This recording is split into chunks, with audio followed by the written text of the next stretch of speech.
तर हे मित्रांनो, तर कसं आहे चला आपण निघालो जरा बाहेर निघालो म्हणजे भैरोबाला निघालो कोळसोमीला. का तर एक जणानं गाडी घेतली ती पोजाय निघाली.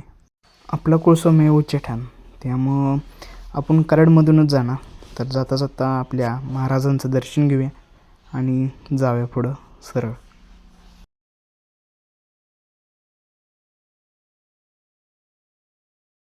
आपल्याला लागला आता छोटासा घाट, एकदम छोटासा आहे, एक 2-3 किलोमीटरचा असेल. आपण पोचलो आता आपल्या ठिकाणी म्हणजे भैरोबात. तर इथे आता आपण गाडी पोचायची आणि थोडंफार 5-10 मिनटं थांबायचं आणि जायचं. हे आपलं दैवत.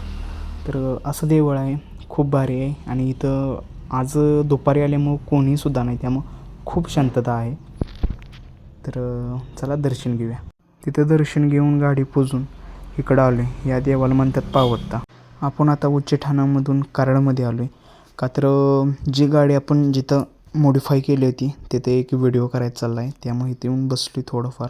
ही गॅरेज आहे बुलेटचं. आपण झाले 2-3 दिवस झाले मंडळाचं काम चालू केलं आहे, पण आज जरा जोरात चाललं आहे.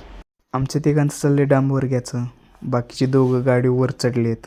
1-2 जणं अँगल धरतं आहे, दुसरं जणं अँगल देतो आहे, असं चाललं आहे थोडंफार. चाललं आहे मजेत काम. तर मित्रांनो, आजचं काम झालं आहे, अँगल बिंगल सगळं लांब झाले. आता फक्त लेवल बघायचे आणि मी इथून वर बसून यांची मजा बघते. तर आजचा ब्लॉग एवढाच. Bye guys.